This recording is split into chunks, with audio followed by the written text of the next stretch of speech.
On découvre de nouvelles images de ces animaux qui se baladent en ville. On les voit dans les rues, dans les jardins, sur les rocades, à tel point que des communes en viennent à installer des cages avec les chasseurs pour les capturer. Reportage à Biarritz et à Pau, signé Hortense Villatte et Jean-Vincent Molinier. Voilà, tu vois, c'est celui-là que je te disais qui est vraiment... Il est gros celui-là. Philippe et Sharon n'en reviennent toujours pas. C'est juste ici, là. Mais ils ont continué tout droit sans regarder, bien entendu. C'était il y a 10 jours, des sangliers juste devant chez eux, en plein milieu de l'après-midi. On dit, mais c'est quoi? C'est pas possible. Et puis on réalise que c'est quand même de très grosses bêtes. On s'est dit, waouh, on ne s'attend pas du tout à avoir des sangliers sur le centre-ville.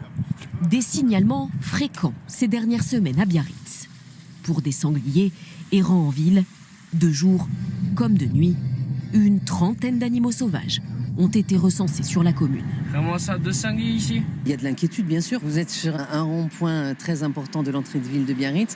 Vous pouvez constater qu'il y a une circulation importante, non seulement de véhicules, et éventuellement de piétons aussi, qui sont effectivement en situation de fragilité si un sanglier traverse devant eux. Non, il va m'attaquer. La mairie a dû signer une convention avec une association locale de chasseurs pour installer ce type de piège. Donc on a installé cette cage il y a une quinzaine de jours. Un système très efficace. Alors là, on voit le sanglier manger devant la cage. Et un quart d'heure, 20 minutes après, pris à la cage.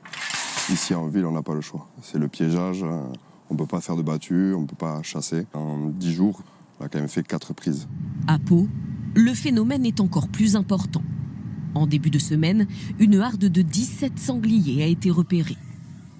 En novembre, des animaux avaient même chargé des agents SNCF à la gare. Selon la Fédération des chasseurs, les centres-villes sont devenus des refuges pour les sangliers. Ils se sentent en sécurité en ville. Il n'y a pas d'action de chasse, bien évidemment, et ils trouvent relativement facilement de quoi manger. Les hivers sont relativement doux, cela facilite la reproduction et le taux de survie des jeunes animaux. Et à Pau, les dégâts occasionnés par ces animaux sont considérables. Une nouvelle opération de piégeage se tiendra la semaine prochaine.